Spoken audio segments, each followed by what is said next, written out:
Welcome to Pediatric Voices, Duke Children's podcast about kids' healthcare. Now here's our host, Dr. Angelo Milazzo. Hello and welcome to Pediatric Voices, a conversation with the people who make up the healthcare team at Duke Children's Hospital. I'm Dr. Angelo Milazzo, a pediatric cardiologist and professor of pediatrics at Duke Children's, and I'm one of the hosts of the show. I'm here to bring you insights about children's health from my expert friends and colleagues. On this episode of Pediatric Voices, let's focus on the problem of gluten, gluten sensitivity, wheat allergy, and celiac disease. Over the last several years, these terms have become common parlance in the media, in school cafeterias, at the dinner table, in homes across our communities, and of course across social media and the internet. Not only are patients, parents, and family members navigating a lot of conflicting information, but even physicians and other healthcare providers have a poor understanding of the terminology, the diagnostic methods, the medical treatments, and the dietary recommendations. Fortunately, I have the ideal experts with me today to help us explore the subject. I'll be talking with Dr. Narayanan Venkatasubramani and registered dietitian Leslie Stanford. Dr. Venkat, or simply Venkat, is what his friends and colleagues call him here at Duke, is an associate professor of pediatrics in the Division of Pediatric Gastroenterology, Hepatology, and Nutrition. And in addition to being a very busy clinician, he has participated in many educational and training experiences for our medical students and our trainees, and he pioneered and directs our Pediatric Gastroenterology Fellowship here at Duke. Leslie is a registered dietitian in the same division, the same program, and she's been working alongside our physicians and our advanced practice providers in pediatric gastroenterology for many years. She has a wealth of experience in the dietary management of a wide variety of gastrointestinal disorders, including, of course, celiac disease. So both of our guests are truly experts in the evaluation and management of children with celiac disease. Welcome, Venkat and Leslie. It's a great pleasure to have the both of you on the Pediatric Voices podcast today. Thank you, Angelo. I'm so happy to be here, and I'm very excited to share my thoughts with all of you about this very important topic that affects not only the kids, but also the adult population. Thank you for having me. I'm excited to be able to talk about something that's very important to me. Wonderful. And because you guys are excited, I'm excited to bring this information to our listeners. Okay, Venkat, I'm going to start with you. Let's start at the very beginning with some basic definitions. Tell us what celiac disease is and how it impacts children. Well, in simple words, kids with celiac disease develop symptoms when they eat gluten-containing products that are present in wheat, barley, and rye. For example, products like bread, crackers, and cookies contain significant amount of gluten. I like to use this simple analogy that I reviewed online to explain celiac disease for kids using a castle and dragon story. I want you to imagine your body as a castle, and inside the castle, there's a treasure room which is like your small intestine. In this treasure room, there are security guards called immune cells that protect it from any harmful invaders like infection. Now, let's talk about gluten. Gluten is like a sneaky dragon trying to get into the treasure room. Normally, the security guards can't tell the difference between good guys, which are the good foods what we are eating, and the bad guys, which are the harmful things. But in some people with celiac disease, the security guards or the immune cell get confused. They see gluten as a scary invader and attack it with all their force. When the guards attack the gluten, they accidentally damage the wall of the treasure room, which is a small intestine. This makes it harder for the good guys, which are the nutrients, to get through the rest of the castle, like the body. So whenever you are eating healthy food, your body might not maybe to use it as well because of the damage caused by the troublemaker gluten. This can make you feel tired, sick, or even cause tummy troubles. Avoiding gluten will keep the treasure room and the guards to stay calm with the whole body or the castle running smoothly. I like this simple explanation as most of the kids are super imaginary and love to discuss this story with other family members at the dining table. This will not only educate the kids, but the whole family and their school friends as well. If families are interested, there are lots of comic books available to learn about more this topic in a simple way. Venkat, I think that's a great explanation. I love the way you frame that in terms of a story that children can understand, that they can talk to each other about, talk to their families about. So that's fantastic. Leslie, I want to ask you to add some thoughts here because it strikes me that the foods that Venkat mentioned, I mean, these are basic foods in most people's diets. What an incredible challenge it must be for people to have to avoid things as basic as bread. How do you begin to approach that? Well, we want to have good education of the parents and good education for the patient who has celiac disease. And sometimes we end up talking to the school system with the parents' permission. Sometimes we talk to grandparents. It takes a village. Very good. And like I said, that's an interesting challenge, and I'm sure a heavy lift for many patients and families. Venkat, turning to you for a moment, tell me how common is celiac disease, and are there particular children or groups of children who are more at risk than others? Celiac disease is more common than many people realize. In fact, it's one of the most common autoimmune conditions in children. It affects approximately 1 in 100 people in the Western countries, and the numbers are significantly higher in certain geographic locations based on genetic and other environmental factors. Celiac disease is still largely underdiagnosed due to the varied presentation of clinical signs and symptoms. I believe that we are seeing only the tip of an iceberg. What I mean by that is for every known patient with celiac disease, there are at least 40 to 50 people with undetected disease. So this can occur at any age, but most commonly diagnosed in children and adults between the ages of 30 and 40. Certain factors can definitely increase the risk for developing celiac disease. For example, if one of the family member is affected, there is a higher chance for other individuals within the family to develop celiac disease. Few other conditions that increase the risk for celiac disease are autoimmune disorder like hypothyroidism, diabetes, where it increases the risk of celiac disease. So it's very important for this group of high risk individual to contact their physician for going through the baseline test and finding out if they have celiac disease or not. Leslie, I want to follow up on that question with something directly related to the dietary issues. There may be parents out there wondering, is this like an allergy? If I expose my child to gluten early in life, am I setting them up to develop sensitivity? And then you hear this term gluten sensitivity, and parents are probably wondering, is gluten sensitivity the same as celiac disease? So, what can you tell us about early exposure to gluten and whether it's a risk factor either for sensitivity or for celiac disease? With a child who's got wheat allergy, that would be immune mediated and they would need to stay away from all wheat. And so that might be a child who's diagnosed with a wheat allergy as soon as wheat's introduced after 6 months of life. For somebody who's got gluten sensitivity, it doesn't matter whether they're exposed to it or not. The gluten sensitivity seems to just involve the digestive system. And so it would give kids tummy aches, it would give kids loose stools, things that affect quality of life. But with celiac disease, that's going to affect their digestive tract. And we often see children present with poor growth. And so we're very concerned about children who aren't growing well. And there are lots of different reasons, but one of the reasons could be celiac disease.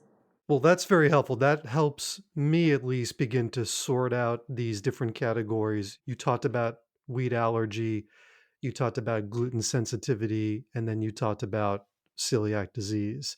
Venkat, anything that you want to add to the distinction among or between those three terms? No, absolutely. I think Leslie pointed out very clearly what exactly are these different things. Specifically, the wheat allergy is like a food allergy, like similar to peanut allergy or bee sting allergy, right? They can have mild itching, hives, or severe reaction like difficulty in breathing, anaphylaxis, which is a life-threatening allergic condition. And it's very critical for these individuals with a known wheat allergy to carry an EpiPen and seek medical attention if there is an allergic reaction. And these kids need to avoid only wheat, but they can still eat barley and rye which Leslie will talk more about it. And compared to gluten sensitivity, there are symptoms like celiac disease, but they do not have any intestinal inflammation nor long-term complications like iron deficiency anemia or risk for developing cancer. And the celiac disease is, as Leslie mentioned, is an immune-mediated reaction, which definitely causes a lot of inflammation in the GI system. So these kids definitely need to avoid the gluten throughout their life. Again, that's amazingly helpful to have both of you be very specific with the distinctions among those conditions. So I think our audience is really going to appreciate that. We're going to come back to gluten sensitivity in a little bit. I want to connect back to celiac and ask you, starting with you, Venkat, about typical common symptoms. What are parents, caretakers going to see? What are patients going to experience if it truly is celiac disease? Let's go over some of the common symptoms which are secondary to small bowel inflammation and injury. And again, the symptoms can vary widely from person to person and may evolve over time in the same person. In some children, they may experience gastrointestinal symptoms like tummy pain, bloating, excess flatulence, weight loss, or no increase in height at all compared to other kids in school, while others can present with general non-specific symptoms like tiredness, irritability, cannot concentrate in school, or having intermittent headaches. We have few kids with celiac disease presenting to skin doctor with skin rash called dermatitis herpetiformis, or we get referral from dentist with dental enamel problems. And there are also reports of delayed puberty and infertility in people with celiac disease. What is more interesting to know in this condition as well is that some children with celiac disease may not display, again, I emphasize, may not display any symptoms at all whatsoever, which can make the diagnosis more challenging. Leslie, I want to follow up with a related question, and this pertains to situations where a child may have some of the symptoms that Venkat described, and the family has taken it upon themselves to begin to reduce gluten in the diet, maybe in a non-professional way, but they've read something or they've talked to a neighbor and they've decided, okay, I'm going to hold back on some of these foods that contain gluten. Is that going to impact your ability to make an assessment and to evaluate the child for celiac disease? You can appreciate that parents are looking for answers if their child doesn't feel well or if their child has GI symptoms. But a parent choosing to avoid gluten is not the best choice. They need to talk to their primary care physician. If they get a referral to see someone like Dr. Venkat, it's important that they've got a wheat containing diet because that will help with diagnosis, and so it's a place where you need to work with your child's healthcare team. So that's an important point to emphasize. This sounds like it's a trap that some people might fall into. They might take it upon themselves to limit gluten, but that is going to impact your ability to properly assess the patient and eventually to make the diagnosis. And that's what parents want. Parents want to get to the answer so they can start with the plan. But parents on their own eliminating gluten is not the best choice. They need to work with their child's healthcare provider. Venkat, turning back to you. So the child has symptoms. The parents are concerned, as Leslie said, they want to get to an answer. They come to you, you do your evaluation. How do you begin to test and how can you confirm the diagnosis? And I hope when we talk about confirmation, you'll talk a little bit with us about endoscopy. Absolutely. Well, this involves a simple blood test actually to check for any specific antibodies that are associated with celiac disease. If the test come back as abnormal, then the next step is going to be proceeding with an upper endoscopy.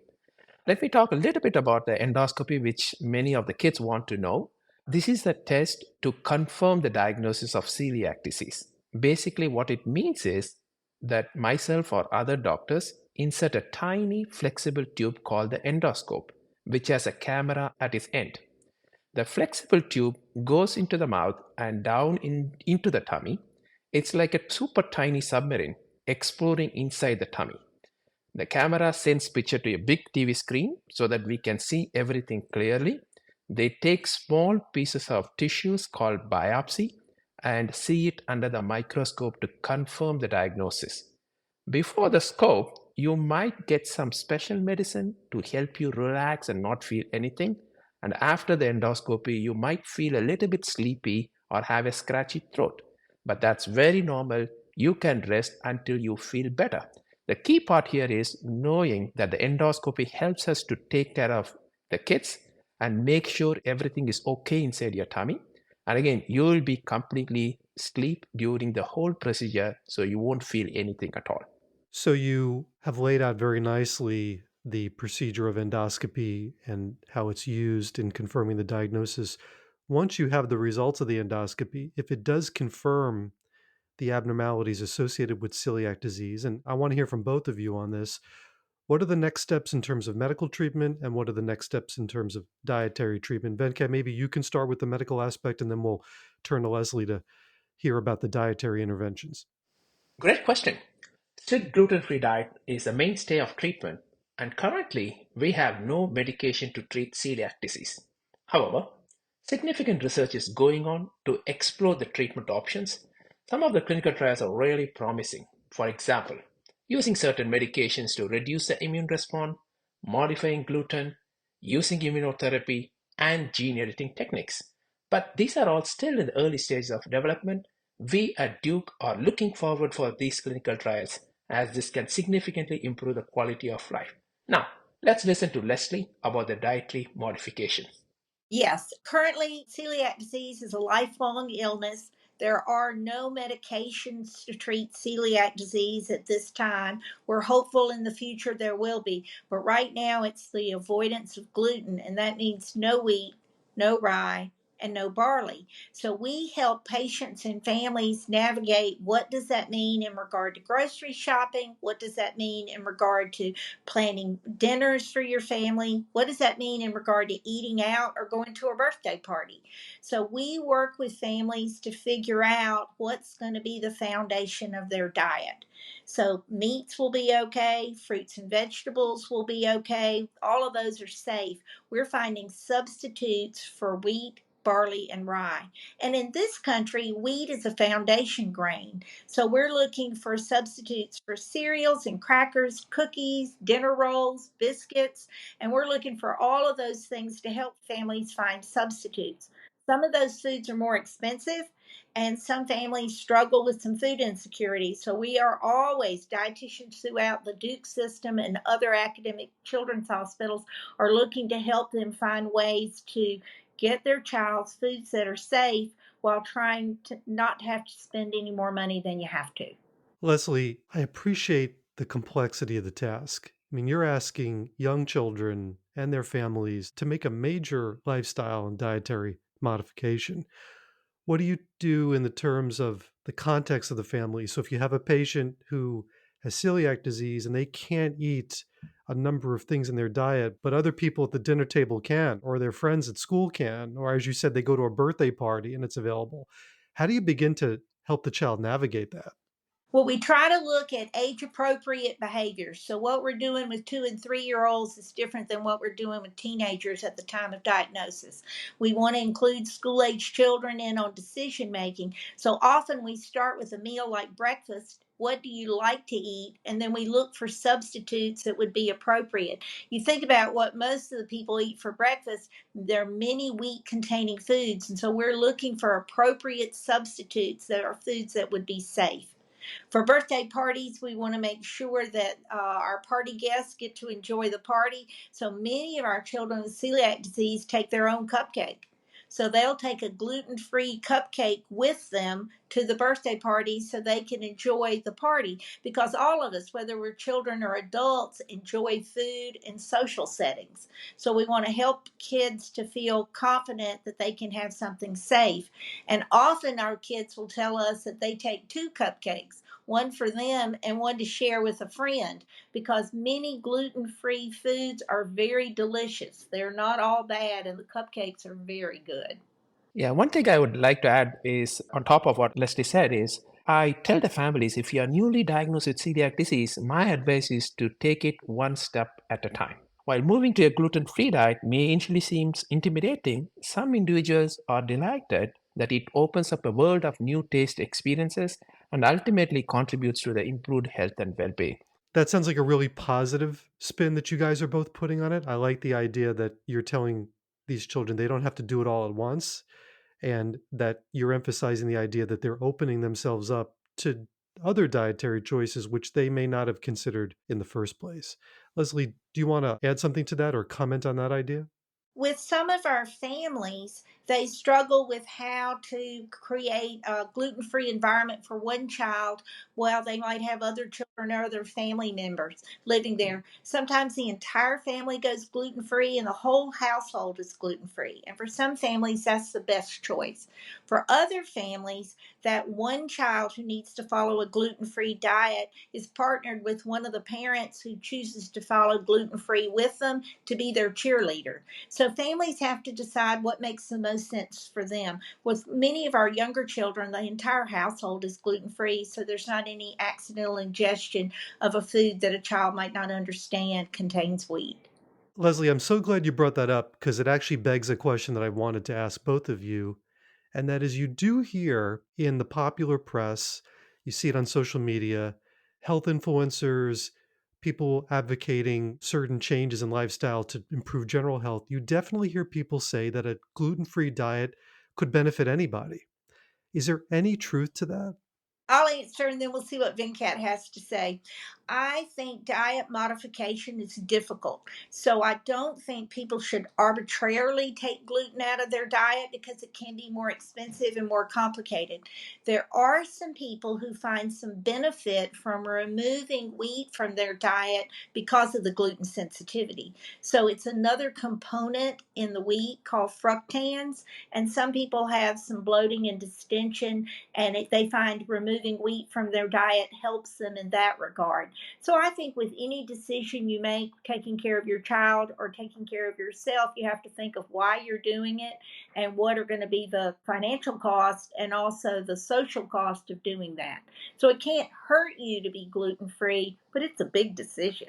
No, I agree totally with Leslie. One is the higher cost, social issues, and gluten free. There are some nutrients that are missing. That's why they need to be on some of the supplements, and they don't have much fiber. So they need to be on a fiber supplements or adding some other fiber supplements.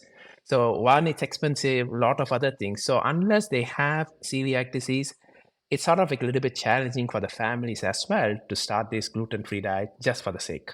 You had both mentioned in previous answers that celiac is a lifelong condition. There is no specific medical treatment for it.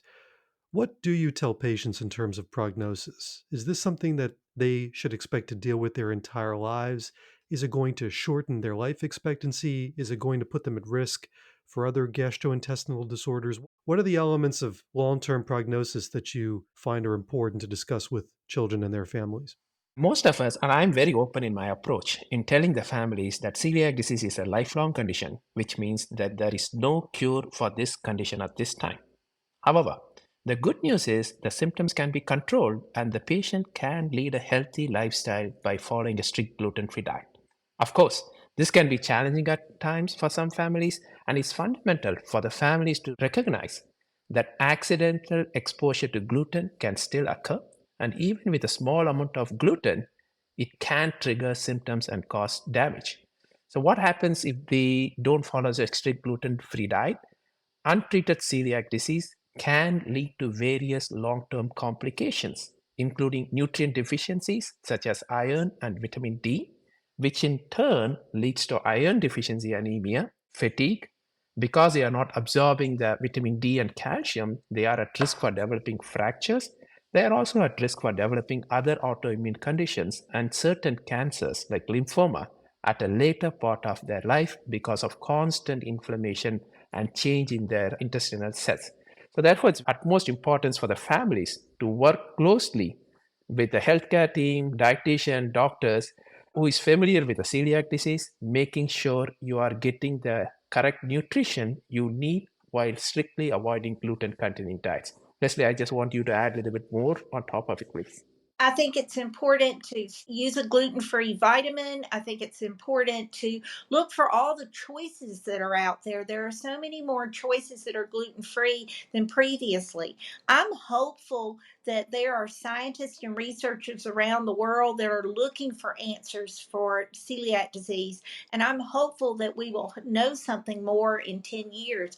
Currently, there are food scientists in Italy that are learning how to remove gluten from wheat products so some people can use a gluten-free wheat, and that would be important in making pastas and making bread. And so the food scientists are out there trying to help this population by opening up new foods, and that's exciting. That is very exciting. I don't want to betray my biases here, but kudos to the Italians for working on that problem. Leslie, I wanted to ask you, I know you spend a lot of time with patients and families, probably in many cases more time than the physicians and other clinicians are spending, not because the physicians and other clinicians don't want to, but it's just the way our system is set up. You're probably in the line of fire a lot. Are there any anecdotes or stories that you think are powerful? Venkat shared a really interesting way earlier for children to conceptualize this disease, but you have a lot of real world experience hearing what patients are saying. Anything in particular that you want to share with the audience? I like it when kids take charge. And we have so many kids that we see throughout the medical center that are resilient and have good ideas.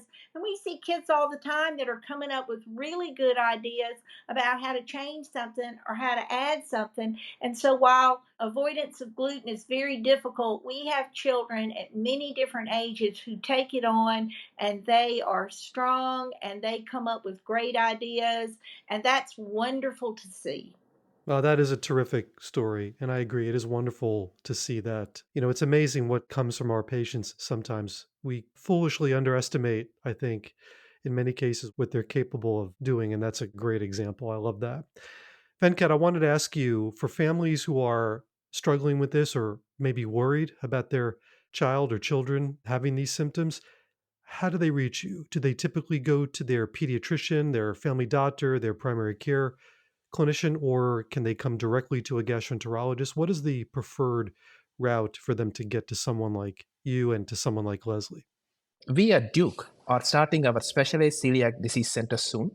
We will have a team of healthcare professionals with expertise in celiac disease management. These include myself, Leslie, and Angie in another different clinic, nurses and social workers who work closely with the family to provide their personalized care tailored to the unique needs of each patient. So, one of the key benefits of this specialized clinic is having a family centered, comprehensive care including diagnostic testing and expertise in interpreting test results, because there could be some false positive or false negative tests which we will address to the family. So this ensures accurate diagnosis and appropriate management of celiac disease, including guidance from the dietitian on following a strict gluten-free diet and addressing any related complications or concerns. I know you are working very hard with Dr. Reed and Dr. Bruno Cimpatasi to streamline the whole appointment process. Meanwhile, families can schedule their appointment by patient portal, appointment hub, or through their referral from primary care pediatrician at this time. Leslie, as patients are getting referred, as they're going through the process that Venkat outlined, are there any resources you would point them to in advance of the visit that could get them beginning to think through these issues, particularly as it relates to dietary modification? There are several national advocacy groups, and they are available on the internet. There's the Celiac Disease Foundation. There's the North American Gluten Intolerance Group. And what's important about these resources is they have medical advisory boards that can have doctors who review all the content and dietitians who review all the content.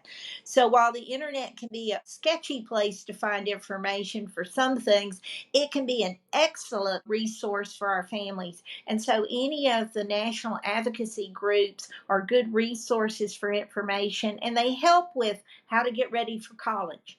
Where can you go to camp and have a gluten free diet?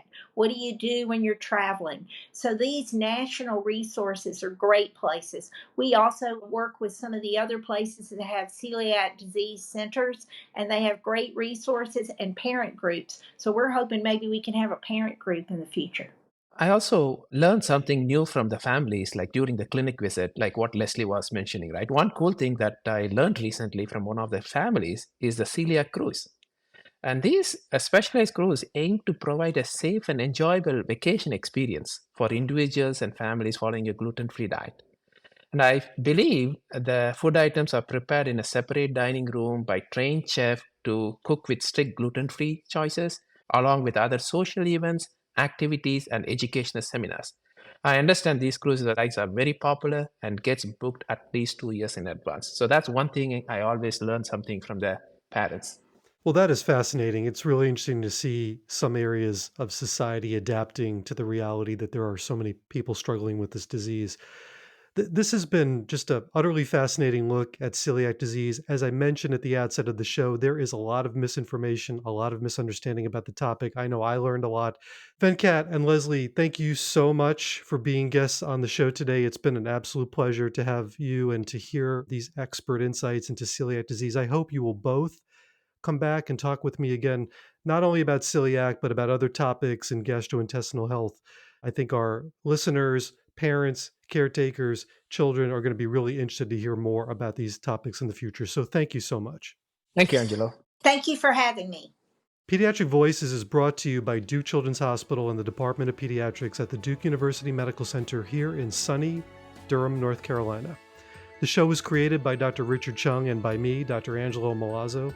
Courtney Sparrow keeps us on track and organizes the work. Special thanks to Debbie Taylor, to Dr. Ann Reed, and to the amazing producers and engineers at Dr. Podcasting. You can find the podcast and please hit the subscribe button wherever you find your favorite shows. You can connect with us online at our website, which is pediatrics.duke.edu/podcasts. You can also connect with us on all the usual social media channels and at dukechildrens.org. We would love to hear from you, so please leave us a review at Apple Podcasts or your favorite podcasting app. Thanks so much for being a part of the show. We'll see you next time.